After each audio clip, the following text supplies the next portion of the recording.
à toutes et à tous, et bon retour parmi nous dans Nouvel Élan. Qui eût cru que l'aventure se terminerait après 1 an et demi à l'autre bout du monde?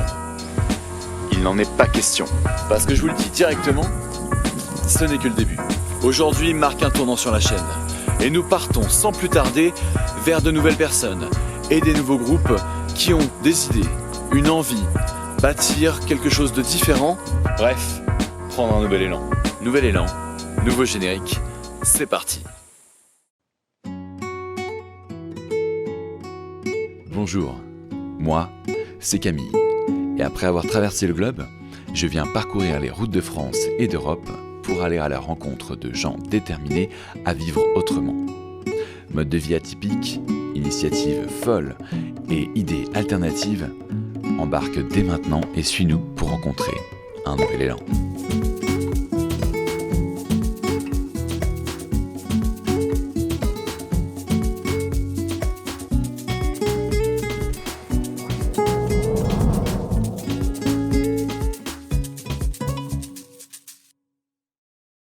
Cette histoire commence un mercredi.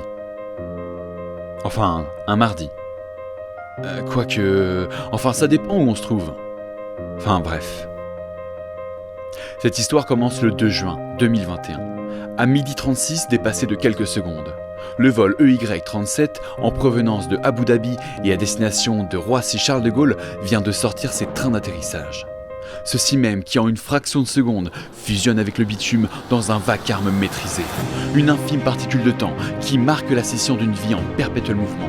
Un écart à l'opposé de la planète Terre, au recoin même du planisphère. 1 an et demi en Nouvelle-Zélande, une prise de conscience, une révélation, une évolution. Et au moment de toucher le sol de la métropole, cette question. J'espère que je ne vais pas le regretter. Alors on a décidé de ne jamais regretter et de prolonger le mouvement. L'aventure ne s'arrêtera pas en même temps que cet avion. L'aventure, c'est maintenant, ici, autour de nous. Alors on cherche des exemples, des inspirations, des bonnes volontés, des rêveurs, des personnes qui en veulent. Et on commence dans le Vercors, au col de Rousset.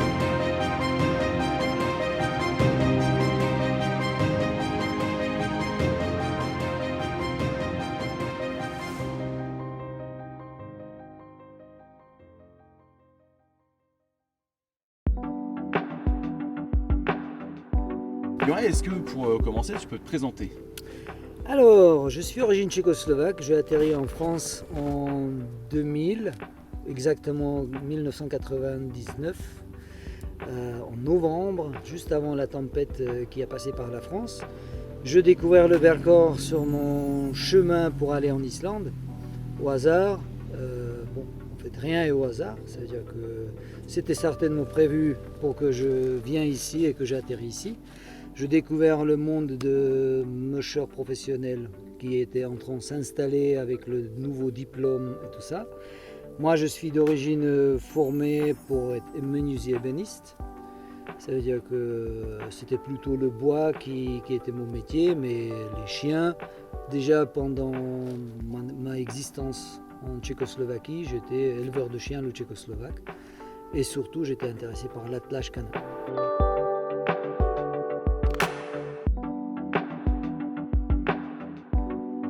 Nous avons passé 1 mois avec Yoraï et sa meute. 1 mois durant lequel nous avons découvert la passion. Ce que certains voient comme un rêve, mais surtout, on a découvert la réalité de ce qu'est la vie de musher. Est-ce que c'est simple de devenir musher? Simple. Tout dépend qu'est-ce qu'on comprend si on dit simple. Moi, je dirais que d'abord, il faut qu'on est passionné par ça. On est passionné par nos animaux, pour les considérer et les respecter comme des amis, des collaborateurs, pas comme des outils de travail. Et après, ça demande la volonté. Ça demande la volonté parce qu'il y a pas mal de choses à apprendre. Pendant la formation, on apprend pas mal de choses qui sont importantes pour le futur musher professionnel. Gérer le météo, gérer les clients, gérer les animaux, gérer les journées qui sont jamais pareilles. C'est-à-dire qu'il faut passer un diplôme, actuellement c'est diplôme d'État, qui a un certain coût financier, pas juste pour la formation, mais après aussi pour tout le matériel demandé pendant la formation. Et bien évidemment, tenir le coup, parce qu'il y a beaucoup d'infos, il y a beaucoup d'exigences. Alors, c'est un métier qui est assez complexe. Comment tu fais pour gérer autant de use-ski financièrement? Je pense que c'est 98% de mushers pro qui sont sortis de formation, c'est des chefs d'entreprise. Ça veut dire qu'après, il faut mener l'entreprise de manière que ça devient rentable. C'est-à-dire que travailler avec les chiens, bien évidemment, c'est passionnant, c'est patient, tout ça. Mais après, il faut aussi un petit peu rentrer dans la tête d'un entrepreneur, trouver ce qui nous convient le mieux, trouver la communication pour vendre notre produit, pour s'installer déjà.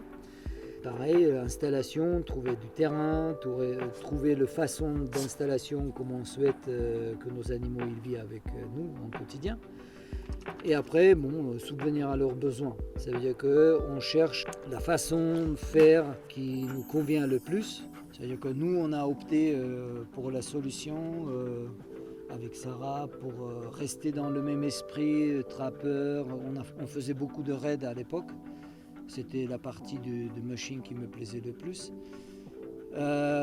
Pour rester dans la même direction, nous on a opté pour fonctionner avec les hébergements insolites des Kota finlandais, où on essaye un petit peu rapprocher les gens vers la nature avec simplicité d'hébergement. C'est-à-dire qu'il n'y a ni l'eau ni l'électricité, il y a des toilettes sèches. Les gens ils se préparent leur repas eux-mêmes, ils récupèrent un panier garni dans lequel il y a tout ce qu'il faut, les produits et les ustensiles, et ils se préparent leur repas eux-mêmes. Ça veut dire que d'abord il faut qu'ils apprennent ce qu'ils ne savent pas faire, allumer le feu, faire le repas pour bien le préparer. Bon, c'est pas toujours 100% réussite, mais c'est aussi une partie d'expérience. Voilà. Après, il y a des collègues mushers qui sont partis plutôt pour d'autres choses. Il y a des mushers qui sont guides de spéléo, guides de canyon. Voilà. Chacun, après, il trouve son filon par rapport à ça. Parce que oui, comme nous l'a expliqué Yoraï, vivre de sa passion, c'est avant tout savoir garder les pieds sur terre pour assurer la pérennité d'une telle activité, mais c'est aussi savoir s'entourer. Ça, donc tu recherches des gens pour t'aider? Bien évidemment. Problème de multitâche, multifonction, on peut dire comme ça, c'est que ça demande un investissement de plusieurs côtés. Et si on est là actuellement sur terrain, je suis seul. Il y a Sarah, mon associée, qui gère super bien tout ce qui est administratif, les réservations de communication et tout ça. Et moi, contrepartie, je m'occupe des gens sur le terrain. C'est-à-dire que accompagner les sorties en chien traîneau, accueillir les gens pour les quotas, préparer tout ce qu'il faut, bien évidemment que les journées peuvent être assez denses et assez longues. Alors, si éventuellement il y a quelqu'un qui voudrait passer plus ou moins de temps ici, quand vous êtes venus, ils sont bienvenus. Ça peut être formateur pour eux et bien évidemment vivre dans un milieu comme on est là, ici, il y a beaucoup de gens qui rêvent. Alors pour essayer, voir si le rêve, c'est vraiment le rêve de la vie ou si c'est juste une rêve d'enfance, et comment on commence à vivre notre rêve, on découvre qu'en fait ça ne nous correspond pas. C'est une bonne moyen de venir ici pour faire du woofing, par exemple. On peut proposer être logé, nourri, blanchi, contrepartie de certains temps de travail des gens qui sont motivés. Les gens qui n'ont pas vraiment l'expérience, c'est pas si grave, c'est la motivation qu'il faut, être motivé.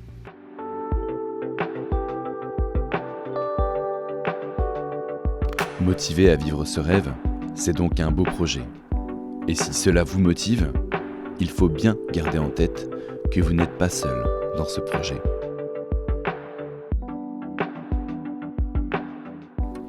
pour ceux qui désireraient peut-être devenir musher à l'avenir, qui tomberaient sur cette vidéo, est-ce que tu aurais un conseil à donner? Un conseil à donner? Moi je dirais, comme quand je disais tout à l'heure, on parlait du rêve. Souvent être musher, ça commence par un rêve. Souvent les gens ils font la première démarche, s'acheter un chien, 2 chiens, 3 chiens, 4 chiens. Et après ils essayent de mener l'attelage avec leur propre chien. Ça c'est une chose parce que ça reste comme passion. Après, il faut se rendre compte que si on veut travailler, ça va augmenter vachement les demandes du temps passé avec les animaux, avec tout le reste. Ça veut dire que il faut différencier. La passion, c'est une chose. La vie professionnelle, ça change. Pour beaucoup de gens, la passion, elle était morte le jour comme ils ont commencé à faire ça comme professionnel parce qu'ils ont découvert le contrainte de la profession. La rigueur, administration, toute cette histoire-là. Et ils ont très vite déchanté en disant bah non, c'est pas pour moi. Alors, avant se lancer, pourquoi pas venir dans une structure comme le nôtre.